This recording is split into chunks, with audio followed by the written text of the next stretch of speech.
Alright, real quick back here where we're at with the build. First mod was the diesel heater.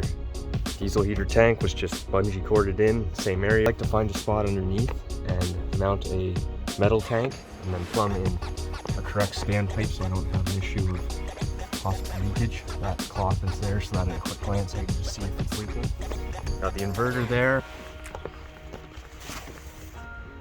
So that pipe is normally routed under the bed. I just put it like that so I wouldn't crush it when I was loading stuff in. Battery, fuse panel, bus bar, Victron Orion. My drawer is just barely clear. And of course over here, I had to copy famous YouTuber. Although note, he wasn't the first one to find a video that was before he did his van build. It was another person and they did the same thing, but it doesn't really matter. I don't think it matters. It wasn't even really my idea. My mom actually watches YouTube videos of van life stuff and wasn't exactly ready to spend the money on an electrical system to run it, but I'm kind of glad because the price of things has only gone up, and I'm kind of grateful that I'm at this point in the van that I'm at. Obviously I've still got to put a countertop on here. The sink is just a bowl sitting in the void still. Extra fuse storage. Here, I'll kick on the power system here. But I want to put my diesel heater and my fan on these two switches. Run to relays to the other side so that I'm not obviously using this power, this wire to supply it. But this is the remote switch for the inverter.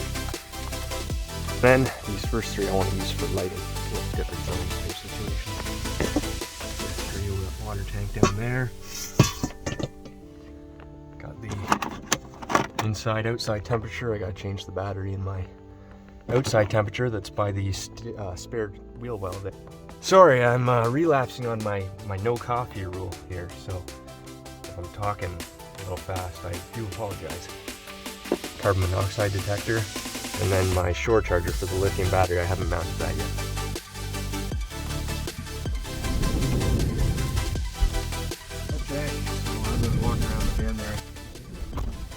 I want to talk about my Montana, what I actually had done to it, which is basically nothing. I had a futon like this that I picked up for 40 bucks off Kijiji or Craigslist. I can't even remember what it was at the time, but literally I threw a futon in it, grabbed a bunch of baskets like this, and that would fit underneath, filled that with, you know, my clothes and random stuff and everything else you need in the house and whatever.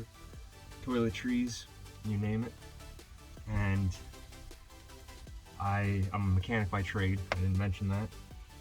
I was a car apprentice for a while and then I switched to heavy duty. I've been a heavy duty mechanic for the last, licensed since 2017.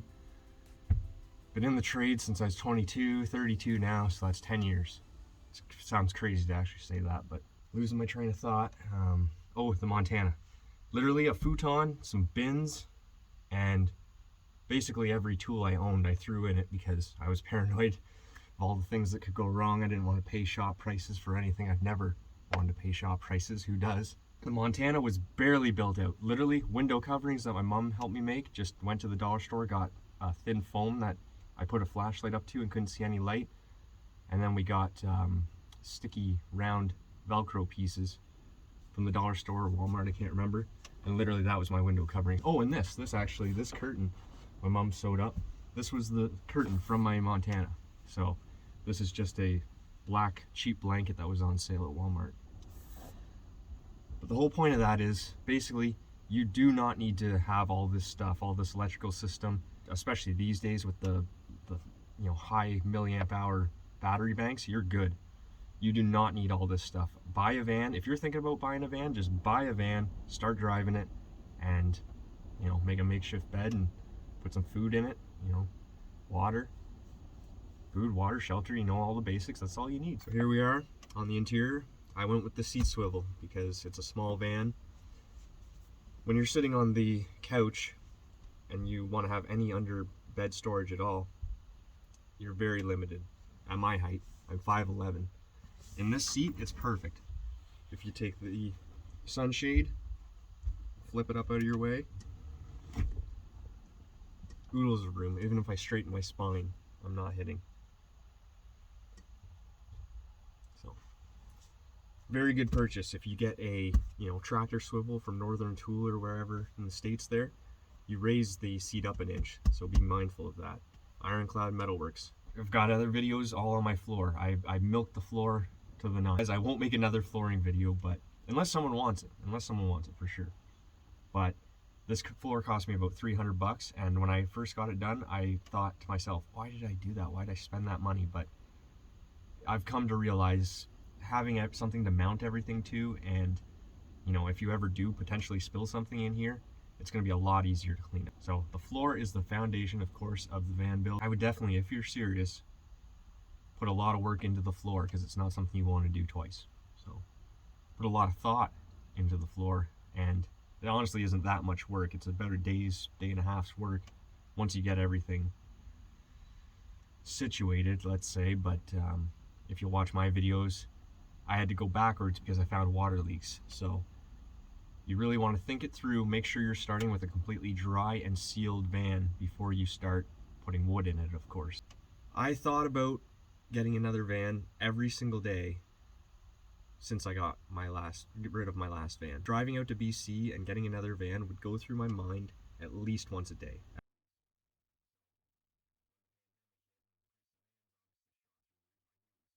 So when the pandemic hit and the price of vans obviously shot through the roof, I knew it was time. Oh, I'll go back to why I picked the Montana even. I was looking for an Astro, believe it or not. Of course I was. Who wouldn't? These vans are amazing. If you haven't done the research into it, they don't make anything like this. This is, especially an all-wheel drive one, you're basically getting an S10 with a van body on it. It's not a truck, in a van's clothing. It's a unibody van frame with a subframe. But the parts, if you look up the brake pads for an H3, this thing takes the same brake pads as an H3. This van is built with the GM's parts bin parts, which are from their trucks. And Mike Z touches on this subject of, oh, is it a truck, is it not? I agree with him. It's a heavy duty van. If you look under a Pontiac Montana, a Honda Odyssey, that's a car. You look under this, at first glance, full axle in the back, rear, leaf springs, torsion bars, you're looking at a truck. I looked at Astros and they were all shot. People didn't want anything for them. I was looking at Astros in the 1,000 to maybe 3,500 was the most expensive one. And I remember I looked at one that was 500 bucks and was completely rotted out, and then I walked away from it. It was a 95 blue with crazy 90s, splash decals on the side of it and whatnot, when that was real popular. The old guy was literally begging me to buy it, basically, and I walked away because I just knew that a rust bucket like that is it's never gonna end. So I looked at Astros, basically got tired of looking at all these rusty, neglected Astros, and I started looking at family minivans. I had Honda Odyssey lined up, and the people actually backed out of the deal because they wanted to give it to their daughter. They probably thought in their heads, oh, why would I sell this practically mint van for $1,800 when my daughter needs a car? Why doesn't she just take this? So it hurt losing that Honda Odyssey. I'd never owned a Honda before. I liked the reliability hype about them. Looking into it now, I'm glad I didn't. Those things are nothing but problems with the transmissions, and Honda is a manufacturer of appliances and small cars. Their vans, their trucks, whatever, Honda Ridgeline, whatever, I don't recommend. Like I say, Honda has their niche. Power sports equipment, yeah, all day long get a Honda. A van, I don't know. I never owned one, so I can't 100% say, but that's my advice. So, found my Montana. It was super cheap. It was low kilometers, 130 kilometers, 130,000, which is literally nothing for an 01, 130,000 kilometers back in 2015. It was barely driven. It was an old man who was in his 80s, so he would have been in his 60s when he bought it, and his kids were already grown up, out of the house. He owned a convenience store that was right down the road from his house, so he, wasn't commuting. His name was Bruno Papini. I still remember him. Still remember his name, rather. Bruno Papini. He was an old Italian dude. I showed up in my 240 SX to drive him to the DMV, or the Service Ontario here in Canada, and as soon as I roll up with the 240 SX, he looks at me, he says, why are you buying this van? I said, yeah, this is my sports car. I need, you know, the reliable daily driver. And he kind of came around with it. But to see an 80-year-old man getting into my 240, it was quite the sight, because obviously lowered car, small car, standard, loud exhaust. It was a good memory. The story of buying this van is an epic story. I got to make a separate video about that. I ended up spending the entire day with the guy. We went on, you know, a couple hour-long trips in this thing, just shooting the shit. It was actually awesome. That's always a good start to a vehicle, a used vehicle purchase, when the person that you're buying from is, you know, legit, and, you know, you actually have a good time with them and whatever, and it's not like a sketchy situation where they tried to hide things. Always a really good start to a vehicle. So I bought the Montana. I put a futon in it, put window coverings on, I did front brakes on it, and that was it. I gave up on the Astro, got the Montana.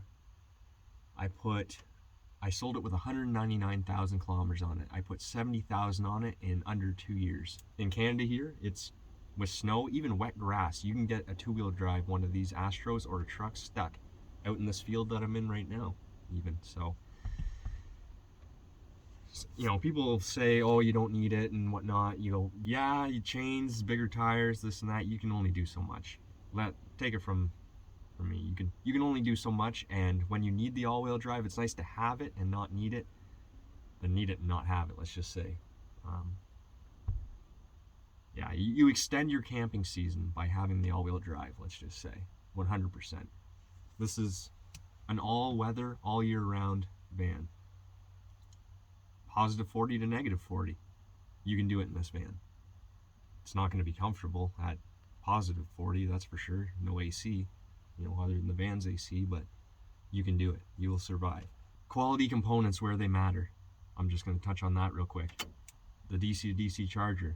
I wanted to make sure that the van was safe so that I'm not stranded out in the bush. The van's electrical system. The max air fan. If that fan goes kaput in the middle of the summer, which, you know, it seems like most of the fans that, especially with the fancy electronics, do have issues, so I took all the precautions I could with this one and took the motherboard out and put conformal coating. I've touched on that in a video before, all over it, because the moisture corrodes the circuit boards and then you lose speeds on the fan. Usually it still works, but anyways, that's basically, you gotta stay 3 steps ahead of every component in your van and every, you know, system and situation. You gotta have backups. Before the diesel heater, for like a week, I had a buddy heater. I still carry that buddy heater because something goes wrong with the diesel heater, unless you want to troubleshoot and fix it in the middle of the night and you hope you have parts or whatever you need. It's a lot easier to just fire up the buddy and wait until the daytime, until the light comes on. So always have a plan B and a plan C, in my opinion. Maybe even a plan D. I'll just give you a quick update. Maybe make it so you can actually see. So here we are with the induction. It's was on sale at Home Hardware. Like I say, my mother got that for me for Christmas last year. The switch panel that everyone else has, you know, USBs on one side, you know, 12-volt outlet on that side, the inverter, remote switch, so that you don't have to go behind the couch here to turn that on. So that's the inverter I went with. It's a cheap Chinese unit. I haven't fully tested it yet, but I'm hopeful that everything should work. I took it apart. I took this case off and looked inside and, you know, made sure that their wire management was good and all the solder joints look good, and I'm pretty impressed with the quality, let's say. I've got the fuse there. It still needs to be mounted. It's just kind of dangling. I went over most of this. I cheaped out on this fuse panel. I regret it. The way that the fuses feel when you push them in and out, I do not recommend it. Go with the blue C one, the $70 one, not the $20 one. That's my advice. That's my shore power. That's an extension cord that runs all the way to the front so that I can pop my hood and plug in an extension cord, and then I've got shore power here. I've just got my fridge plugged into it at the moment, but and then diesel heater and Victron, and all the wiring is behind here for most of that. Subscribe if you like like the video, dislike it if you didn't like it, and leave a comment, because you know, I like to interact with the van people. That's one thing I've noticed too, and everyone says it.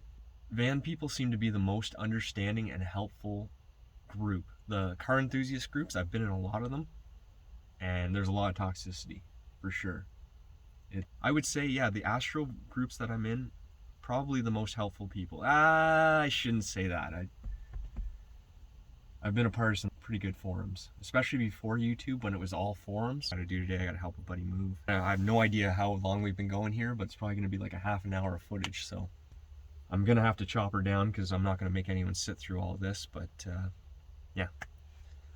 I'll see you next time.